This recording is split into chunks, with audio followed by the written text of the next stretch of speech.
Hello besties. ನಿಮ್ಗೆಲ್ರಿಗೂ ಗೊತ್ತು ನನಗೆ ಗೋಲ್ಡ್ ಅಂದರೆ ಎಷ್ಟಿಷ್ಟ ಅಂತ. ಬಟ್ ಗೋಲ್ಡ್ ತೊಗೊಂಡಾಗ ಏನೋ ಒಂದು ಫ್ರೀ ಬರುತ್ತೆ ಅಂದರು ಅಷ್ಟೇ ಇಷ್ಟ. ಫಾರ್ ದ ಫಸ್ಟ್ ಟೈಮ್ ನಾನು ಗೋಲ್ಡ್ನ ಆನ್ಲೈನಲ್ಲಿ ಪರ್ಚೇಸ್ ಮಾಡಿದ್ದೀನಿ. ನಿಮ್ಗೆಲ್ರಿಗೂ ಗೊತ್ತು ಕ್ಯಾರೆಟ್ ಲೈನ್ ಆನ್ಲೈನ್ಗೂ ಆಫ್ಲೈನ್ಗೂ ಸಿಕ್ಕಾಪಟ್ಟೆ ಡಿಫ್ರೆನ್ಸ್ ಇರುತ್ತೆ ಅಂತ. ಅದಕ್ಕಾಗಿ ನಾನು ಈ ಬಾಕ್ಸ್ ಬೇಕೇ ಬೇಕು ಅಂತ ನನ್ನ ಮನಸ್ಸನ್ನ ಗಟ್ಟಿ ಮಾಡಿಕೊಂಡು ಆನ್ಲೈನಲ್ಲಿ ಶಾಪಿಂಗ್ ಮಾಡಿಬಿಟ್ಟೆ. ಇದು ಬರೋವರೆಗೂ ಹಾರ್ಟ್ ಡವ ಡವ ಅಂತ ಹೊಡ್ಕೊತಾ ಇತ್ತು.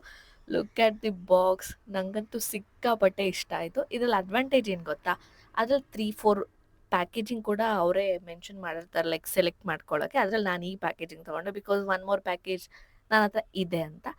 ಸೊ ನಾನು ತೊಗೊಂಡಿರೋದು ಇದೇ ಚೈನು. ಸಿಕ್ಕಾಪಟ್ಟೆ ಪ್ರಿಟಿಯಾಗಿತ್ತು. ನಿಮಗೆಲ್ಲ ಗೊತ್ತು ನಾನು ಡೈಲಿ ಯೂಸ್ ಮಾಡ್ತಿರೋ ಚೈನ್ ಕೂಡ ಕ್ಯಾರೆಟ್ ಲೈನಿಂದ ಅಂತ. ಅದು ವೈಟ್ ಪರ್ಲ್ ಆಗಿರೋದ್ರಿಂದ ಸ್ವಲ್ಪ ಚೆನ್ನಾಗಿ ಕಾಣುತ್ತೆ. ಬಟ್ ನನ್ನ ನೆಕ್ಗೆ ಪಿಂಕು ಸೂಪರಾಗಿ ಕಾಣುತ್ತೆ ಅಂತ ಅಂದ್ಕೊಂಡು ಈ ಪಿಂಕ್ ಕಲರ್ ಪೆಂಡೆಂಟ್ ಬರೋಂಗೆ ತೊಗೊಂಡಿದ್ದೀನಿ. ಸೊ ನನ್ನ ಬರ್ಡೇಗೆ ನಾನೇ ಏನಾದರೂ ಕೊಟ್ಕೊಳ್ಳೋಣ ಅಂದ್ಕೊಂಡು ಇದು ತೊಗೊಂಡೆ.